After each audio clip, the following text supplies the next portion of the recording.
Hello friends, welcome back to my channel.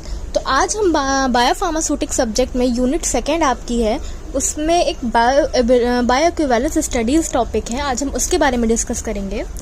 तो friends चलिए start करते हैं। सबसे पहले तो जानते हैं बायो इक्विवेलेंस स्टडीज़ होती क्या हैं। तो बायो इक्विवेलेंस स्टडीज़ क्या है, एक रिलेटिव टर्म है। रिलेटिव मतलब हम रिलेट करते हैं, दो चीज़ों को कंपेयर करते हैं, जिसमें हम क्या करते हैं, दो या दो से ज़्यादा आइडेंटिकल डोजेस फॉर्म को क्या करते हैं, कंपेयर करते हैं या रिलेट करते हैं। दैट में reaches to the systemic circulation at the same relative rate and the same relative extent. मतलब दो हम क्या करते हैं, आइडेंटिकल डोजेस फॉर्म को क्या करते हैं, जो सेम टाइम पे सर्कुलेशन में मतलब ब्लड में पहुंच रही हैं, सेम रेट से पहुंच रही हैं, सेम अमाउंट में पहुंच रही हैं। कहने का मतलब उनका जो प्लाज्मा कंसंट्रेशन टाइम प्रोफाइल है वो आइडेंटिकल होगा, बिना कोई भी स्टैटिकल डिफरेंस है। मतलब बहुत ज़्यादा डिफरेंसेस नहीं होंगे, हल्के फुल्के डिफरेंसेस के साथ दो डोजेस फॉर्म है जो कि पूरी आइडेंटिकल हैं। उनको क्या करते हो आप, कंपेयर या रिलेट करते हो। रिलेटिव टर्म है आपका बायो इक्विवेलेंस। एक रिलेटिव टर्म में हम इक्विवेलेंसी चेक कर रहे हैं दो आइडेंटिकल डोजेस फॉर्म में, कि दो आइडेंटिकल डोजेस फॉर्म किस टाइम, मतलब जो ऐसी दो डोजेस फॉर्म जो क्या कर रही हैं, सिस्टमिक सर्कुलेशन पे सेम रेट से सेम अमाउंट में पहुंचती हैं, उनका प्लाज्मा कंसंट्रेशन टाइम प्रोफाइल क्या होता है, आइडेंटिकल होता है, सेम होता है, बिना कोई ज़्यादा स्टैटिकल डिफरेंसेस के साथ में। फिर बायो इक्विवेलेंस की बात करें तो ये आपका क्या है, दो रिलेटेड ड्रग्स होती हैं, वो बायो इक्विवेलेंट तब कराएंगे। दो ड्रग्स हैं वो आपकी बायो इक्विवेलेंट तब कहलाएंगी जब वो क्या होंगी, उनकी बायोबिलिटी कंपैरेटिव होगी, मतलब सेम टू सेम बायोबिलिटी हो ऑलमोस्ट, और सेम टाइम पे वो पीक तक ब्लड कंसंट्रेशन में पहुंचे। मतलब वो उनकी बायोबिलिटी क्या होनी चाहिए, वो ऑलमोस्ट सेम होनी चाहिए, और वो सेम टाइम पे पीक ब्लड कंसंट्रेशन पे पहुंचे। तो वो आपकी दो ड्रग्स क्या होंगी, बायो इक्विवेलेंट कहलाएंगी। तो दो प्रोडक्ट्स आपके बायो इक्विवेलेंट कब होंगे, जब वो क्या होंगे, फार्मास्यूटिकली इक्विवेलेंट हो, मतलब वो फार्मास्यूटिकली पूरे बराबर होने चाहिए। उनका जो रेट या एक्सटेंट है जब उसको एडमिनिस्टर कर रहे हो मोलर डोज में, वो सिमिलर होना चाहिए, सेम डिग्री में होना चाहिए, और ये सब जो भी उनका इफेक्ट आ रहा है वो सब भी सेम होना चाहिए। तब दो ड्रग्स आपकी बायो इक्विवेलेंट्स कही जाएंगी। अच्छा भाई, हम ये जो बायो इक्विवेलेंस स्टडीज़ कराते हैं, हम क्यों कराते हैं, क्या रीज़न है हमारा। तो कंडक्ट कराने का ये रीज़न होता है कि अगर हमारा रिस्क ऑफ बायो इक्विवेलेंस का अगर रिस्क है उसके लिए करवाया जाता है, या हम आपका थेरेपेटिक फार्माकोथेरेपेटिक फेलियर का रिस्क है, या क्लिनिकल सेफ्टी कम हुई जा रही है ड्रग की, उस केस में हम क्या करते हैं, बायो इक्विवेलेंस स्टडीज़ को कंडक्ट कराते हैं। बायो इनइक्विवेलेंस का रिस्क होगा तब करवाई जाएगी, या हमारा फार्माकोथेरेपेटिक फेलियर का रिस्क है, या आपकी क्लिनिकल सेफ्टी क्या हो रही है, कम हुई जा रही है ड्रग्स की, तब हम बायो इक्विवेलेंस स्टडीज़ कराते हैं। फिर हम आपको क्या दिखा रहे हैं, ये आप ग्राफ देख सकते हो। उस ग्राफ में हमने क्या किया, वही प्लाज्मा कंसंट्रेशन टाइम प्रोफाइल बनाया, दो आइडेंटिकल डोजेस फॉर्म का साथ में दिखा रहे हैं, टाइम और कॉन्सेंट्रेशन के बीच में ग्राफ बना रहे हैं। तो देखिए जो ये येलो आपका जो ग्रीन से दिखा रहे हैं वो ग्रीन से आपका टेस्ट सोल्यूशन है, और जो रेड से दिखाया जा रहा है वो रेफरेंस। हम क्या बता रहे थे, बायो इक्विवेलेंस में दो ड्रग्स को रिलेट करते हो। रिलेट मतलब उनका सेम टू सबको सेम है, हल्का फुल्का डिफरेंसेस आ रहा है, तो उससे हम क्या कर रहे हैं, रिलेटिव टर्म निकाल रहे हैं इस ग्राफ के फॉर्म में। अब आपका जो बायो इक्विवेलेंस होता है वो तीन टाइप का होता है। एक average bio equivalence. Average bio equivalence का मेन फोकस होता है जो पॉपुलेशन होती है उसको कंपेयर करते हैं, पॉपुलेशन एवरेज जो होता है उसको कंपेयर किया जाता है एवरेज बायो इक्विवेलेंस से। जो एवरेज वाले का काम होता है वो बेसिकली फोकस करता है, कंपैरिजन किस चीज़ में हम करते हैं, पॉपुलेशन एवरेज को हम कंपेयर करते हैं। पॉपुलेशन बायो इक्विवेलेंस क्या होता है, इसमें हम क्या करते हैं, टोटल वेरिएबिलिटी पॉपुलेशन में कितनी, मतलब भिन्नताएं कितनी है। इस डेफिनेट पॉपुलेशन को आपने ले लिया, इस डेफिनेट पॉपुलेशन में कितनी भिन्नताएं हैं, वेरिएबिलिटीज है, उसको आप आइडेंटिफाई करते हो। और तीसरा है individual bio equivalence. Individual bio equivalence में हम क्या देखते हैं, आपके सब्जेक्ट्स के अंदर कितनी वेरिएबिलिटी है, जो आपने इंडिविजुअल सब्जेक्ट्स लिए हैं उसमें अंदर कितनी वेरिएबिलिटीज हो रही है, कितनी फॉर्मुलेशन इंटरेक्शंस हो रहे हैं, वो हम देखते हैं इंडिविजुअल बायो इक्विवेलेंस में। अब हम आपको क्या दिखा रहे हैं कि आपको फ्लो चार्ट हम दिखा रहे हैं बायो इक्विवेलेंस स्टडीज़ का। तो देखिए फ्लो चार्ट में क्या है, सबसे पहले हमने बताया कि हमने जब बायो इक्विवेलेंस स्टडीज़ होती हैं तो कैसे कैसे होती है, क्या तरीका होता है। तो सबसे पहले हमने रेफरेंस प्रोडक्ट को कैरेक्टराइज किया, पता लगाया। फिर हमने क्या किया, जेनेरिक प्रोडक्ट या जो भी प्रोसेसेस थी उनकी डिज़ाइनिंग करी, जो प्रोडक्ट बनाना है, बायो बैचेस का फॉर्मेशन किया, देन आपने बायो इक्विवेलेंस स्टडीज़ करी। बायो इक्विवेलेंस स्टडीज़ के लिए भी फार्मास्यूटिकल अल्टरनेटिव्स भी हैं, फार्मास्यूटिकल इक्विवेलेंस है, इसके बाद फिर बायोबिलिटी है, फिर बायो इक्विवेलेंस है। ये तरीके भी आपके होते हैं बायो इक्विवेलेंस स्टडीज़। अब क्या है, हमारे कुछ टर्म्स आते हैं बायो इक्विवेलेंस में। एक आता है केमिकल इक्विवेलेंस। तो केमिकल इक्विवेलेंस का मतलब क्या होता है? केमिकल इक्विवेलेंस का मतलब है दो या दो से ज़्यादा ड्रग जो होंगी वो अगर आपकी उनमें केमिकल सब्सटेंस सेम है, कहने का मतलब उनका जो एक्टिव इंग्रेडिएंट है वो सेम है, केमिकल सेम है आपकी, तो क्या होंगी, दो ड्रग्स आपकी केमिकली इक्विवेलेंट कहलाएंगी। दो या दो से ज़्यादा ड्रग्स जो आपकी केमिकल इक्विवेलेंट तब कहलाती हैं जब उनका केमिकल सब्सटेंस सेम होता है, एक्टिव इंग्रेडिएंट सेम होता है, तो वो आपकी क्या है, केमिकली इक्विवेलेंट्स हैं आपके ड्रग। इसके बाद नेक्स्ट है हमारा फार्मास्यूटिकल इक्विवेलेंट। फार्मास्यूटिकल इक्विवेलेंट का मतलब होता है कि दो या दो से ज़्यादा ड्रग आपकी फार्मास्यूटिकल इक्विवेलेंट तब कहलाती है जब वो स्ट्रेंथ, उनकी क्वालिटी, उनकी प्योरिटी, उनकी कंटेंट यूनिफॉर्मिटी, डिसइंटीग्रेशन, डिसोल्यूशन, ये सब सेम हो। दो ड्रग्स आपकी फार्मास्यूटिकल इक्विवेलेंट तब कहलाएंगी जब उनकी strength, quality, purity, content uniformity, disintegration, dissolution, ये सब प्रॉपर्टीज़ क्या हो, सेम हो, आइडेंटिकल हो। अगर चेंजेस हो भी रहा तो क्या करें, हम एक्सीपिएंट को वैरी करें, बाकी ये सब प्रॉपर्टीज़ क्या हैं आपकी, आइडेंटिकल हैं, तो दो ड्रग्स आपकी फार्मास्यूटिकल इक्विवेलेंट हैं। तीसरा है हमारा थेरेपेटिक इक्विवेलेंट। थेरेपेटिक इक्विवेलेंट क्या होता है, दो या दो से ज़्यादा ड्रग्स जो हैं आपकी थेरेपेटिक इक्विवेलेंट तब कहलाती हैं जब उनका थेरेपेटिकली एक्टिव इंग्रेडिएंट्स जो हैं या जो भी उनके फार्माकोलॉजिकल इफेक्ट हैं वो सेम होंगे। दो या दो ड्रग्स जो हैं वो थेरेपेटिक इक्विवेलेंट तब कहलाएंगी जब उनका थेरेपेटिकली जो आपकी फार्माकोलॉजिकल एक्टिविटी है या जो भी डिजीज़ को कम करने की क्षमता है जब वो बराबर होती है, तब वो आपके ड्रग्स क्या होंगे, थेरेपेटिकली इक्विवेलेंट कहलाएंगी। ये आपके क्या थे, कुछ टर्म्स थे जो हमने आपको बताया। अब ये जो बायो इक्विवेलेंस स्टडीज की जाती हैं, इनके कितने टाइप्स होते हैं, कैसे कैसे आप इनको स्टडी कर सकते हो, types of bio equivalent studies. तो ये दो तरीके होते हैं, एक वीवो और एक विट्रो, इन वीवो और इन विट्रो तरीका, ये दो तरीके हैं बायो इक्विवेलेंस स्टडीज के।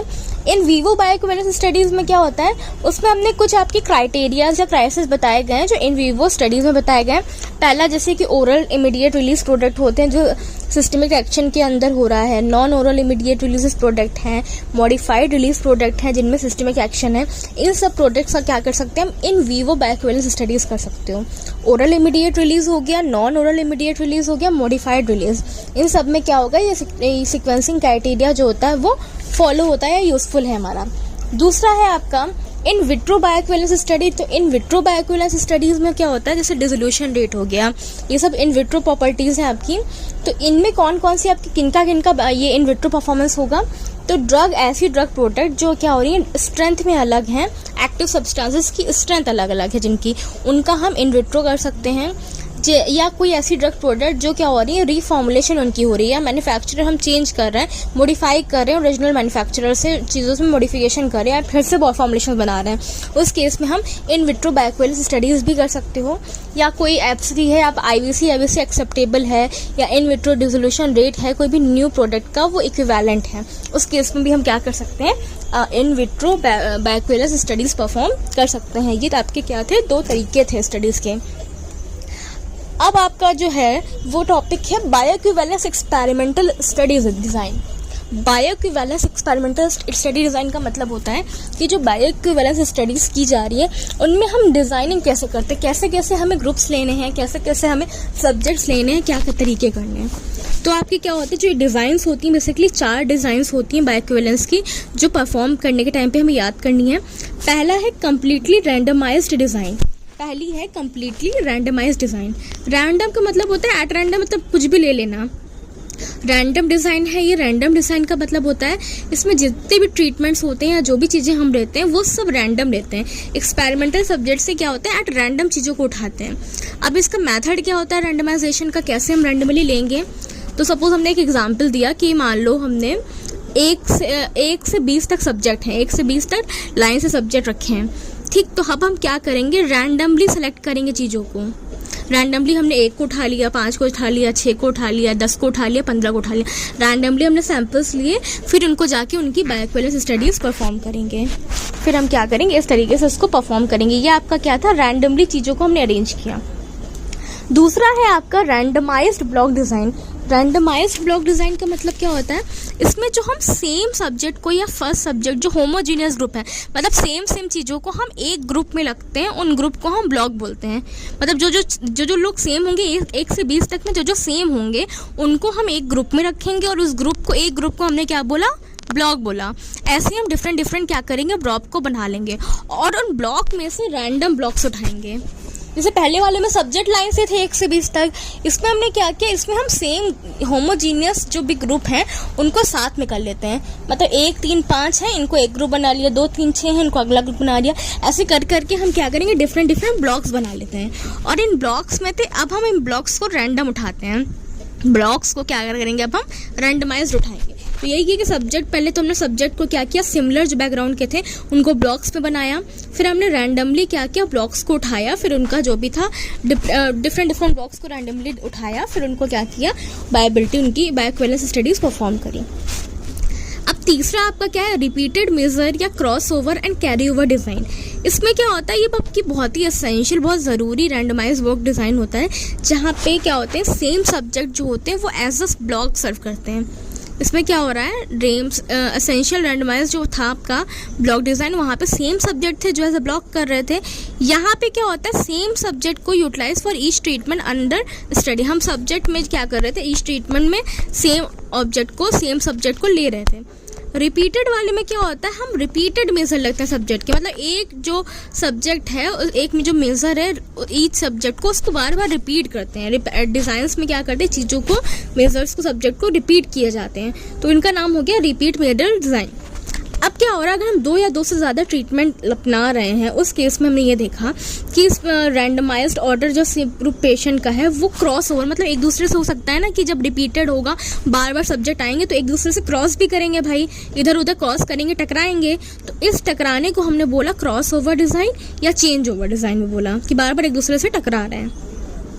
अब इनका जो मेथड कैसे होता है, रैंडमाइजेशन कैसे हम करते हैं इसमें, तो कम्प्लीटली रैंडमाइज मेथड है। 8 सब्जेक्ट को हमें ट्रीट करना है डिफरेंट सब्जेक्ट्स में, और ये क्या है, इंडिपेंडेंट है, इसमें कोई डिपेंडेंसीज है ही नहीं, एक दूसरे से एकदम इंडिपेंडेंटली काम कर रहे हैं। फिर लास्ट है आपका Latin square design. Latin square design का मतलब हो रहा है कि इनमें क्या होता है, इस स्टडी में हम 3 या उससे ज़्यादा ट्रीटमेंट यूज़ करते हैं। इस कंडीशन में हम क्या कर रहे हैं, इस स्टडी में 3 या उससे ज़्यादा ट्रीटमेंट इन्वॉल्व होते हैं। हर सब्जेक्ट में क्या होता है, उसको सारे ट्रीटमेंट से डिफरेंट सीक्वेंसिंग में अरेंज किया जाता है। हर क्या करते हैं, सब्जेक्ट को हर ट्रीटमेंट से डिफरेंट सीक्वेंसिंग पे अरेंज करते हैं। जैसे एग्जाम्पल के तौर पर देख लो, जैसे A B C 3 थे, तो A से पहले B को अरेंज किया, B से C को करा, C से A को किया। हर सब्जेक्ट को हर ट्रीटमेंट से अरेंज करेंगे, लेकिन सीक्वेंस हम बदल देंगे। तो ये था लैटिन स्क्वायर डिज़ाइन। तो ये 3 क्या थे आपके, जो हमने बताया आपको, 4 जो थे स्टडी डिज़ाइंस थे, बायोइक्विवेलेंस के स्टडी डिज़ाइंस थे, कैसे कैसे हम डिज़ाइनिंग कर रहे हैं। अब आपका जो लास्ट टॉपिक है इसी में, वो है स्टैटिकल इंटरप्रिटेशन ऑफ बायोइक्विवेलेंस डेटा। अब हमको ये जो भी डेटा मिल जाएगा ना, बायोइक्विवेलेंस स्टडी जो हमने ऊपर की, इन सब से जो हमें डेटा प्रोवाइड हो जाएगा, उन डेटा का इंटरप्रिटेशन कैसे करना है स्टैटिकल तरीके से। तो कॉमनली क्या होते हैं, 2 अप्रोचेस होते हैं, 2 तरीके होते हैं जिससे हम एनालिसिस करते हैं। एक इनोवा होता है, इनोवा मतलब एनालिसिस ऑफ वेरिएंस, हम वेरियस जो भी भिन्नताएं आ रही है, वेरिएशंस आ रहे हैं, उनकी एनालिसिस करते हैं। दूसरा होता है कॉन्फिडेंस इंटरवल अप्रोचेस। कॉन्फिडेंटली क्या करते हैं, इंटरवल्स पे जो अप्रोचेस आ रहे हैं डिफरेंट टाइम इंटरवल्स से, उसको हम देखते हैं। तो ये 2 तरीके थे जिससे हम क्या करते थे, बायोइक्विवेलेंस डेटा को इंटरप्रिटेट कर रहे हैं स्टैटिकली वे में। तो फ्रेंड्स, आज के लिए इतना ही। अगर आपको ये वीडियो अच्छी लगे, इसे लाइक करें, अपने फ्रेंड्स के साथ शेयर करिएगा। तब तक के लिए keep learning, keep listening. Thank you.